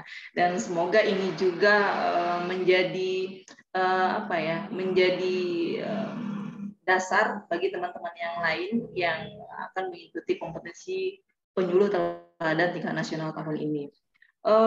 Sebenarnya masih banyak pertanyaan yang belum terjawab dan pertanyaannya bagus-bagus semua ya di kolom chat, dan saya mohon maaf ada yang sudah raise hand dari tadi karena yang diperkenankan oleh Bang Naif itu pertanyaannya lewat kolom chat ya. Jadi tidak ada tanya jawab kayak gitu. Jadi pertanyaan masih banyak, antusiasnya semakin meningkat. Ini saya lihat naik terus ini jumlah penonton kita, tapi waktu kita terbatas ya. Dan kita sudah ada di penghujung acara nih. Jadi Bapak Ibu yang dirahmati Allah, sebelum acaranya kita tutup ya, saya mohon kesediaan narasumber ya, masing-masing narasumber untuk memberikan closing statement-nya. Kira-kira apa harapan Mbak Aimah Soleha dan Adinda Heri untuk para peserta lomba tahun ini dan tahun-tahun berikutnya? Silakan, siapa yang mau duluan ini? Baik, ya. Terima kasih Mbak Eli, dan tentunya saya ucapkan terima kasih sebagai closing ini bil khusus kepada Bang Naif Adnan ini ya, yang sudah luar biasa bisa mempertemukan kita dalam forum ini. Harapan tentunya saya pribadi berharap teman-teman penyuluh semakin solid ya, karena luar biasa tugas sebagai penyuluh agama ini tugas yang mulia, bukan hanya berimplikasi kepada dunia, tetapi lebih daripada itu implikasinya adalah akhirat. Jadi tetap semangat, dan saya yakin setelah ini akan lahir penyuluh-penyuluh teladan yang luar biasa, yang inovasinya luar biasa begitu, melebihi dari sebelum-sebelumnya. Yang pasti akan semakin baik, terutama juga penyelenggara ini Mas Alif, Kementerian Agama, alhamdulillah kita bersyukur ya, kita diberikan ruang yang seperti ini, bisa berkompetisi, tetapi berkompetisi halalan toiban lah, mungkin begitu ya Mas Kari ya, artinya kompetisi yang memang menyejukkan begitu. Jadi bukan kompetisi yang ya kayak orang-orang lain lah begitu ya, bahwa ini penyuluh agama, Anda adalah sangat mulia, walaupun mungkin kalau disebut sebagai mantan ini Mas Naif, tapi insya Allah sekali lagi walaupun mungkin saya tidak menggenggam dunia ini lagi, insya Allah kalau passion sebagai penyuluh ini karena masa pandemi saja, tetapi kalau sudah lewat masa pandemi insya Allah saya akan tetap berkiprah. Tadi ada pertanyaan ya, apa yang dilakukan untuk umat ketika saya sudah tidak menjadi penyuluh. Sekali lagi bahwa penyuluh agama itu bukan hanya peran mubalighah saja, tetapi peran kita semua umat muslim. Dan saya tentunya sebagai muslim punya tanggung jawab untuk itu, dan insya Allah walaupun tidak menjadi penyuluh agama lagi, insya Allah saya akan tetap mendukung, mensupport teman-teman teman-teman penyuluh, dan saya akan tetap bergerak di bidang dakwah ini ketika diperlukan oleh masyarakat. Dan saya yakin berapa untuk penyuluh semuanya, selamat berjuang ya. Sekali lagi tidak ada satu hal yang tidak mungkin ketika Allah sudah berkehendak. Jadi Semua saya yakin penyuluh-penyuluh, calon penyuluh teladan nasional ini pasti sudah punya keistimewaan. Jadi sekali lagi ini hanya prestise di mata dunia, tetapi insya Allah kita harapkan prestise juga di hadapan Allah Subhanahu wa Ta'ala. Mudah-mudahan lewat ini semua ini menjadi satu hujah kita di hadapan Allah terkait dengan apa yang kita lakukan untuk umat dan untuk bangsa ini. Gini tuh Mbak Eli. Terima kasih. Assalamualaikum warahmatullahi wabarakatuh.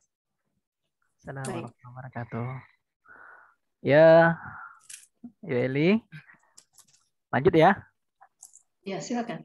Oke, jadi dari saya pribadi nih, Dinda, kepada Bapak Ibu Ayunda, terutama sahabat-sahabat penyuluh ya, yang akan berkompetisi lagi di tingkat nasional pada tahun 2021 ini ya.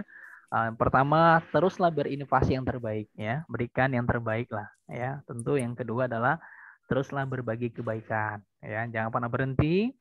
Ya, karena berbagi kebaikan itu pasti indah, ya indah di mata Allah. Nah, itu ya jangan kecewa. Makanya sahabat-sahabat yang ada di grup alumni 2019 semua adalah terbaik, ya. Belum tentu juga bahwa kami ini yang juara 1 ya secara inovasi penyuluhan terbaik belum tentu, gitu kan? Karena yang Allah butuhkan adalah upaya kita berbagi bagi masyarakat. Jadi yang kedua, berbagilah kebaikan, Allah yang maha menilai kita. Ya, dan insya Allah Allah yang maha kaya memberikan terbaik buat kita nanti. Dan yang tidak kalah penting adalah tingkatkan valensi. Ya, apa itu valensi? Sebelahnya. Pintu sebelahnya. Di bidang IT. Enggak, yang sebelah sini nih. Depan lu tuh. Depan muka. Mohon di-mute dulu ya suaranya. Ya. Oke, ya. Silakan dilanjutkan lagi. Baik, jadi terakhir bagi sahabat-sahabat penyuluh teladan di 2021, jangan lupa tingkatkan valensi, terutama di bidang IT, ya, karena IT ini sangat penting di zaman sekarang, ya. Jadi siapkan yang terbaik lah intinya, ya. Terus belajar, insya Allah, ya. Mudah-mudahan Allah memberikan yang terbaik buat sahabat-sahabat semua, ya. Mungkin demikian, ya. Assalamualaikum warahmatullahi wabarakatuh. Assalamualaikum warahmatullahi wabarakatuh. Bang Naif, ini mungkin masukan ya, seharusnya ini karena melihat animo peserta ini, seharusnya ini kegiatan diadakan 2 hari 2 malam kayaknya dia. Ini baru bisa menjawab. Iya. Jadi Bang Naif, Bapak Ibu semua, ada hal yang menarik tadi disampaikan oleh Mbak Aimas dan Dinda Heri Putra Effendi, dan banyak hal sebenarnya, tapi saya kutip bahwa teman-teman yang hadir pada kesempatan kali ini mungkin ada di sini yang memang sudah diprioritaskan untuk menjadi penyuluh teladan tingkat nasional. Ada juga yang bersiap-siap untuk tahun berikutnya. Jadi tadi ada pesan dari Adinda Heri dan Mbak Aimas bahwa yang pertama ketika kita ingin menjadi penyuluh teladan, hal yang pertama yang harus dilakukan adalah dengan bersungguh-sungguh, kemudian menyiapkan dokumentasi, ya. Kemudian selanjutnya memperkaya kemampuan IT kita, kemudian siapkan mental untuk menjadi sang juara. Ternyata itu mentalnya harus kuat, ya, tidak hanya di atas panggung tapi turun panggung juga harus kuat. Kemudian banyak belajar, banyak konsultasi, dan kuasai materi, kemudian berdoa, dan yang paling penting ini adalah memantaskan diri sebagai sang juara. Ya, karena malu kalau nggak pantas, ya. Itu mungkin kesimpulan kita pada siang hari ini. Terima kasih sekali saya ucapkan kepada Mbak Aima Soleha, kemudian Adinda Heri Putra Effendi, dan tentunya nih inisiator kita, ya, sang penerobos, ya, Bang Naif Adnan yang telah memberikan kesempatan kepada saya untuk memandu acara ini. Semoga acara ini bermanfaat untuk kita semua dan memacu kita untuk lebih semangat lagi dalam menjalankan tugas kita sebagai penyuluh agama Islam. Baik, alhamdulillah Bapak Ibu, rangkaian live talk show penyuluh agama seri ke-11, penyuluh agama Islam teladan barisan para juara part 4 telah selesai. Ada banyak ilmu dan informasi yang kita dapat. Saya sebagai pembawa acara mohon maaf apabila ada kesalahan. Bukankah tiada gading yang tak retak? Ya, kesempurnaan hanya milik Allah. Semoga diberikan kesempatan untuk berjumpa di lain waktu. Amin. Semoga para narasumber yang telah memberikan ilmu bermanfaat, dan Bang Naif Adnan sebagai inisiator, Bapak Ibu semua penyuluh agama Islam yang hadir pada kesempatan hari ini diberi kesehatan dan keberkahan rezeki dari Allah Subhanahu wa taala. Tetap jaga kesehatan, patuhi protokoler kesehatan 5M, ya.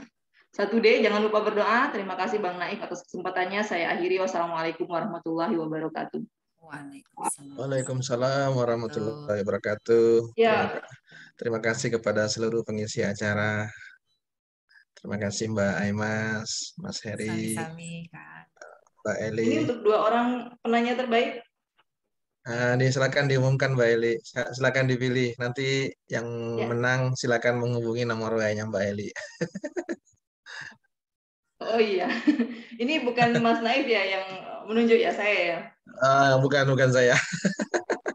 Iya. Ya baik. Mbak Eli umumkan aja. Iya, ada 2 orang yang tadi pertanyaannya menarik dan mungkin ini sebenarnya inti dari pertemuan kita siang hari ini. Ada Mbak Omaria Badriah dan Ibu Mardiah. Ya, nanti silakan hubungi saya di 0852 6797 2247. Ulangi nomor WA-nya Mbak. Orang saya ketik di chat. 08 0852 ya 6797 ya 2247. Saya ulangi 0852 6797 2247. Iya, benar. Oke. Silakan Mbak Komaria, Badria, dan Bang Naif. ya sama-sama. Ini kita doain juga nih Mbak Eli, mudah-mudahan bisa juara tahun ini. Amin. Insyaallah. Ya. Amin. Makanya sambil menimba ilmu dari para juara ini. Iya benar.